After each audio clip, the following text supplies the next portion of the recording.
A 200-mile, 5-hour bus has brought us here to the world's hottest city, Luxor. It's absolutely sweltering. This is a city that goes by a few names. It is currently known as the world's largest open-air museum, owing to how well equipped it is with ancient Egyptian stuff. It's also known as the City of 100 Doors. I'm pretty sure it's got more than that number. And you know, in the name of not messing about, straight to Karnak Temple, which is the second largest temple complex in the whole world, only beaten, if you want to know, by Angkor Wat in Cambodia. Before being named Luxor, which comes from the Arabic Al-Uqsor, meaning the palaces, it was known most famously as the ancient city of Thebes, and for 500 years was the capital city of Egypt. Construction originally started in the 14th century BC by a pharaoh called Amenhotep III, and it was just slowly added to by other pharaohs over the next few hundred years, including Tutankhamun, and eventually finished off by Ramses II. It is in fact the second most visited place in all of Egypt, obviously following the Great Pyramids of Giza, and the significance of this place is all down to a chap called Amun, who was a god. This became a really important centre for worshipping him, and in fact, interestingly, in the middle of the 14th century, this was the largest city in the world. 80,000 people lived here back then. Million-year-old dog. As you walk in, we've got one enormous pylon on the right, and then just past that we've got a big statue of Ramses II, the bloke that finished this off, and stood with him is his daughter. Well, this is remarkable. This is the Great Hipposyl Hall. There are 134 of these pillars, all designed to look like papyrus, or with inscriptions and stuff on them. Even at the top, they're covered in 3,500-year-old decorations. The sheer scale of the place just makes it really, really hard to do it any justice. It's massive. One thing I'm struggling to get my head around is the fact that it's all actually real. I mean, you spend so many years in school scribbling hieroglyphs or learning about some people that walk funny, and in general the ancient Egyptians were that influential that they just became synonymous with anything ancient or even slightly old, and so it became really common for people to have them as decorations and stuff. It just seems like it almost looks like it's a replica of itself, because I'm just used to all that other stuff being fake.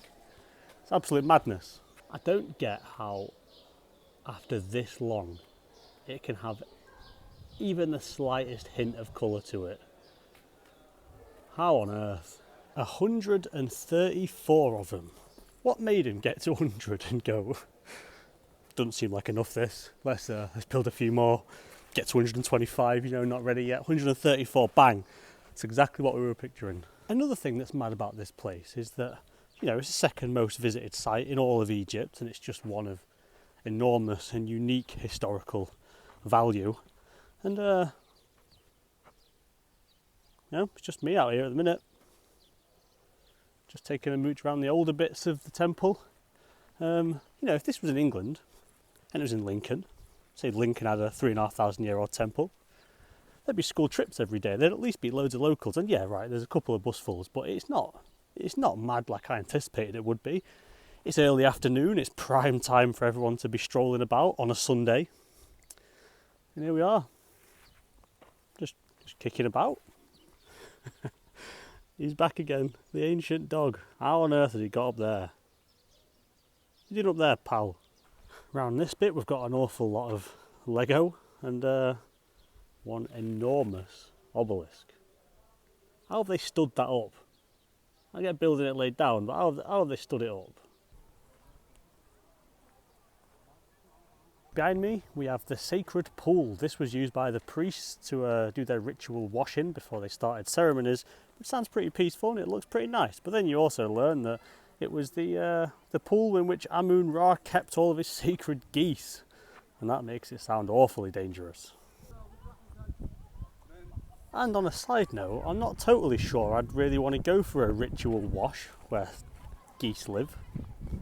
Don't know how I feel about that.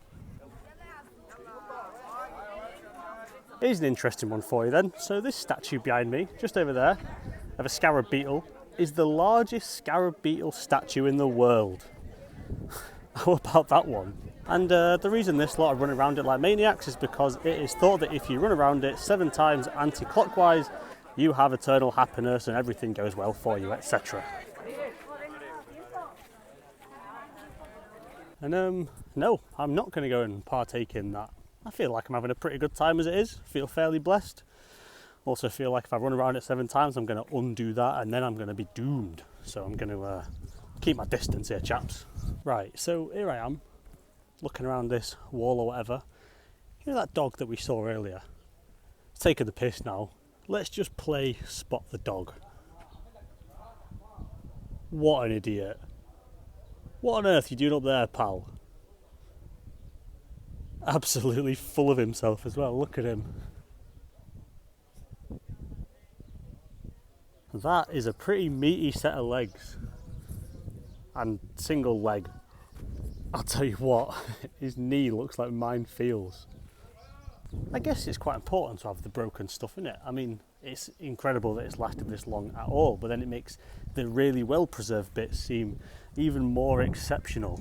It really puts into context how much of a rarity it is that any of this is even still here.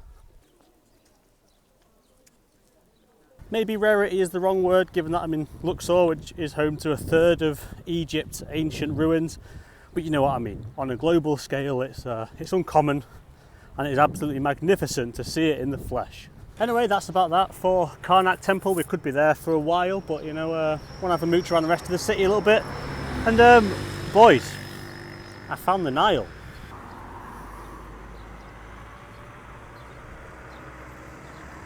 Got to say, it does feel pretty iconic just having a stroll down the River Nile. Also feels pretty hot. It's an absolute scorcher today. On the other side of the Nile is also Luxor. It's split into the east bank and the west bank, and either later or tomorrow morning, depending how the chips fall, I'll explain the interesting distinction between the two. But for now, we're on the east side looking around some old stuff. Here we have St. Mary's Church, the oldest church in Luxor, and as you can see by the sign, it is now 100 years old. And you know, we said about shops lying, you know, saying they're Aldi or Lamborghini, whatever. Well, how about lying about the Bible? How awesome is this place in Genesis 28:17? Now, I'm not sure that was written in the original copy. Strange church though, because it's surrounded on 3 sides by really big walls, and on the front, which I'm not going to zoom into because I'll get in trouble, there is a gate and loads of security. It's completely boxed in. And just in case you weren't templed out just yet, here is the Temple of Luxor.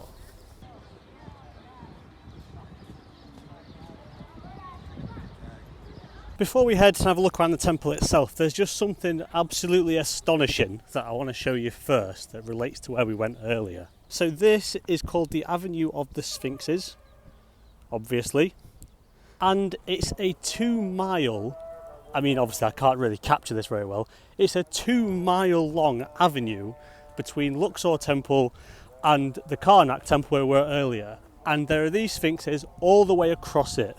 There are, like, to be honest, most of the way, quite a few missing. They're a work in progress. This only got excavated half a century ago, but I believe the original number was around 1,350 sphinxes lining this avenue, going all the way across the city to the Karnak Temple. And what is also pretty mad is this apparently only opened last year, so pretty good timing.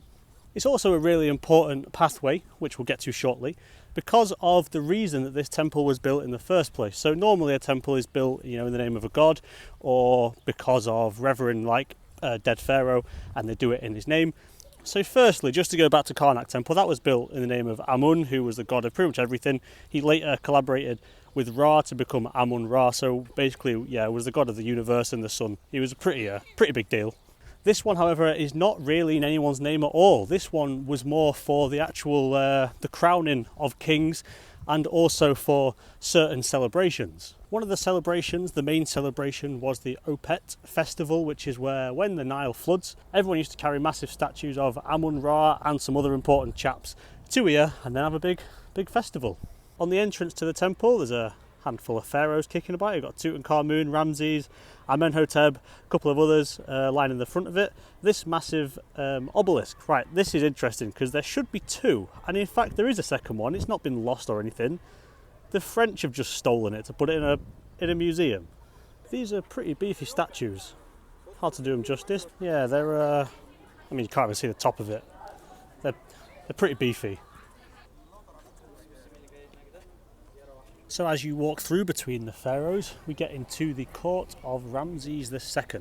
It's quite interesting that they celebrated the flooding of the Nile back then. Obviously they weren't buzzing that everything had been wrecked. It was more a celebration of rebirth, fertility and marriage and that kind of thing. But the reason this temple even exists, and especially in such good condition, is because of the flooding of the Nile, it turns out. So this is the mosque of Abu el-Hagag. That's built obviously at that level. And the temple level is way below it. Almost all of it would have been below that mosque. And basically when this was abandoned by the pharaohs, the Nile flooded a lot. And so it kind of got covered up by loads of mud and everything else. And then got forgotten about, and then a few hundred years later it got used by the Romans. A few hundred years later they built a mosque on it. A few hundred years later, so the present day, they dig up some excavation site in Luxor, they find a mosque, they keep digging, and they find this. So it was entirely down to the Nile flooding that this even exists, and especially in such a pristine way. So yeah, interesting that it was originally built to celebrate the flooding of the Nile. Seems fitting. As we walk through from the courtyard of Ramses II, we can see some pillars that I'm sure look familiar from earlier, and that's because this was built by the same bloke that built the Karnak temple. This was by Amenhotep. He started it anyway, and it was again finished by Ramses II. Now we're into the rear courtyard of the temple.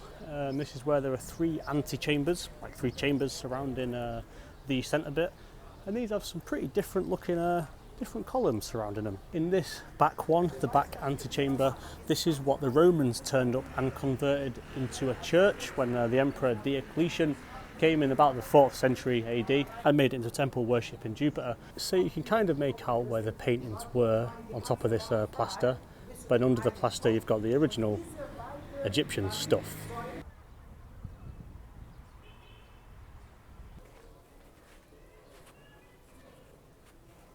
I just can't really get over how the more you look at it all, the more detail there is, and how most of it's actually survived.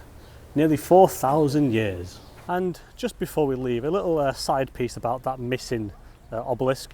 Okay, it wasn't stolen by the French, but it gets even better because what actually happened was the Egyptians gave that one to the French to put in a museum as a gift, and the French returned the gift as a watch, and it didn't even work. The watch they gave him was broken. So yeah, they basically did steal it. And in fact there is one little interesting piece left. Alexander the Great, you know I said this is where they crowned kings, etc. He used to brag about the fact that he was crowned in the temple of Luxor. Turns out there was never any evidence of him ever going further south than Memphis at the time, which is now Cairo. So kind of made that up just to sound hard. Apparently he was never here as much as he reckoned he was, and so he wouldn't have been crowned here. So yeah, Alexander the Meckout.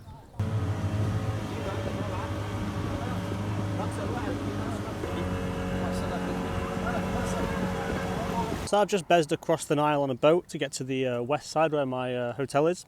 One of the features on this side, there's actually quite a few, but we'll discuss them in the morning, is these things called the Colossi of Memnon. And I was taking pictures, having a quick look around, and I got told I've got to go away by the police.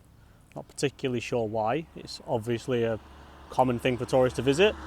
Didn't want me taking pictures, so I'm going to have to do this one quite briefly. But I've managed to cover myself in front of this little wall thing, and they're back there somewhere, so I'll give you a quick look around. So the two statues are Amenhotep, the guy that built both those temples, and they were originally for acting as like a guard towards where he was going to be buried, his like mortuary temple, which isn't really here anymore, but it does look like they are excavating it. They were mined somewhere near Cairo to get the quartz stone that they're built out of, but were deemed too heavy to be carried upstream on the Nile, so they were carried overland 420 miles or so, and they're pretty meaty things. They're about 4 meters tall each and 700 and something tons. So statues are back there, obviously digging up all this stuff. Not going to lie, I don't know what these are supposed to be, but they're obviously doing some stuff to him. And this is where his temple is, somewhere, presumably. Not a very good history lesson, this one, is it? But I don't really know why I've got to be secretive about it. It's a free thing to enter. You just walk around, as far as I was aware anyway. Apparently not. But the entire surroundings are pretty mint. We've got some mountainy stuff over there. We've got fields of whatever they're growing there. It's sunset. I'm in Luxor, just across the Nile, having a mooch about. But yeah, in general, I'm vibing. I do think that for the day, given that everything else is closed now, that's about it for sightseeing, but we're not done yet because we've got the morning activity to do, which I think is going to be pretty spicy.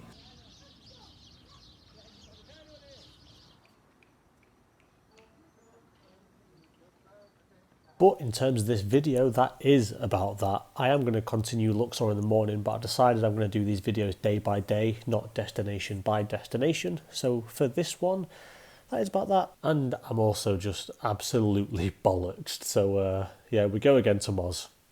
Cheers boys, in a bit.